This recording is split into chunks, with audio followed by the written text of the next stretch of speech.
पर कांग्रेस महासचिव प्रियंका गांधी पहुंच चुकी हैं। पीड़ित परिवार से मुलाकात उन्होंने की है। प्रियंका ने कहा कि पीड़ित परिवार ने उन्हें अपना दर्द बताया। क्या इस देश में किसी के लिए न्याय नहीं है? पीड़ित परिवार को पोस्टमार्टम रिपोर्ट नहीं दी गई। तो पीड़ित परिवार से मुलाकात करने के बाद प्रियंका गांधी ने यह बयान दिया है। उत्तर प्रदेश में किस तरह के हालात देख रही हैं? उत्तर प्रदेश में वर्तमान में किस तरह के हालात देख रही हैं आप? यूपी में आप क्या हालात देख रही हैं? यार एक सेकंड, एक के बाद एक मैंने यही देखा है कि न्याय का कोई नामो निशान नहीं है। गरीबों के लिए, किसानों के लिए, दलितों के लिए, महिलाओं के लिए कोई खड़ा नहीं हो रहा है इनके लिए। सब बातें हैं, सब बड़ी बड़ी बातें हैं, सब बड़ी बड़ी घोषणाएं। हवाई अड्डा का इनॉग्रेशन का क्या फायदा है अगर आपके घर में आप सुरक्षित नहीं हो? आपके घर से निकाल के आपको घसीटा जाता है, आपको मारा पीटा जाता है। बार बार मैं यही देख रही हूँ, एकदम भयावह स्थिति है। और उत्तर प्रदेश का जो लॉ एंड ऑर्डर का सिचुएशन है वो हाथ से बाहर है। क्या मांग करेंगे? ये तीसरी मौत है प्रियंका जी, तीसरी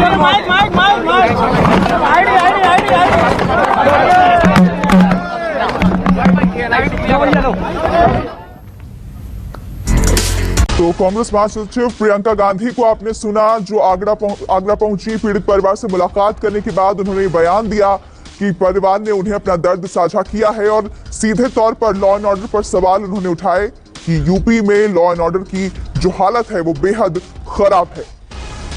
तो तमाम बातें प्रियंका गांधी ने कही कि क्या इस देश में किसी के लिए न्याय नहीं है? क्या इस देश में आम आदमी के लिए न्याय नहीं है? अरुण वाल्मीकि के परिवार से मुलाकात करने के बाद प्रियंका गांधी मीडिया के सवालों का जवाब देती नजर आई और उत्तर प्रदेश में लॉ एंड ऑर्डर की व्यवस्था पर उन्होंने सीधे तौर पर सवाल खड़े किए हैं। प्रियंका गांधी ने और क्या कुछ कहा है ये आपको सुनवाते हैं। मुझे यकीन नहीं आ रहा है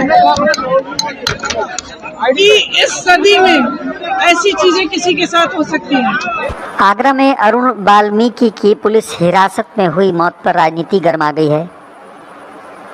प्रियंका गांधी ने आगरा का दौरा किया और उन्होंने उत्तर प्रदेश पुलिस पर गंभीर आरोप लगाए हैं। प्रियंका गांधी ने दावा किया कि उनकी फैमिली ने जो बातें बताई हैं वो 21वीं सदी में होना बेहद मुश्किल है। अरुण वाल्मीकि जी के परिवार से मिलके आई हूँ। जो बातें उन्होंने मुझे बताई है सामने, मुझे यकीन नहीं आ रहा है कि इस सदी में ऐसी चीजें किसी के साथ हो सकती हैं। उन्होंने मुझे बताया कि 17-18 लोगों को, वाल्मीकि समाज के 17-18 लोगों को संडे को उठाया गया अलग अलग जगहों से, पुलिस थाने में ले गए। वहाँ पे बेरहम पिटाई हुई है इनकी। उनकी बीवी ने मुझे बताया उनको सिर्फ महिला ने नहीं लेकिन पुरुषों ने भी मारा है। उनके बड़े बड़े घाव हैं। उनके सामने उनके पति को मारा गया है, पीटा गया है बेरहमी से, उनके हाथ पैर बांध के। उन्होंने मुझे यहाँ तक कहा कि इलेक्ट्रिक शॉक दिया गया उनको। और जो बातें मुझे बताई मैं दोहराना भी नहीं चाहती, क्योंकि मतलब मैं सोच भी नहीं सकती थी कि ऐसा किसी के साथ हो सकता है। जो उन्होंने कहा 4 दिनों के लिए उनके परिवार के सदस्यों को थाने में रखा, बेरहमी से पीटा। उसके बाद जब अरुण को उठाकर ले गए, उनकी बीवी ने उनको इस तरह से पीटा किया। उनके भाई उनसे मिले 2 बजे रात को, कह रहे कि जब मिले ठीक है। उसके बाद उनको 2:30 बजे बताया गया कि उनकी मौत हो गई। पोस्टमार्टम में परिवार का एक भी सदस्य मौजूद नहीं था। पोस्टमार्टम की रिपोर्ट परिवार को नहीं दी गई है। एक तहरीर दिखाई गई एक भाई को, उससे साइन करवाई गई। उनको पढ़ना नहीं आता, उनको ये भी नहीं मालूम है कि उन्होंने क्या साइन किया है। उनके घर को एकदम रैंसैक किया गया है। आप जाए उनके घर देखें, उनके पलंग तोड़े गए हैं, उनके कपड़े फेंके गए हैं, उनका सारा सामान निकाला हुआ है। और अलमारियों में से जो उन्होंने अपनी बेटी की शादी के लिए रखा था अरुण जी के भाई ने, वो भी लेके चले गए हैं। कुल मिलाकर उत्तर प्रदेश पुलिस एक बार फिर चर्चा में है और कांग्रेस को मुद्दा हाथ आ गया है। किया जा रहा है। धन्यवाद। क्या मतलब हुई कि आप उत्तर प्रदेश में किस तरह के हालात देख रही हैं?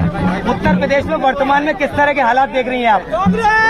यूपी में आप क्या हालात देखा? रुक जाओ यार, एक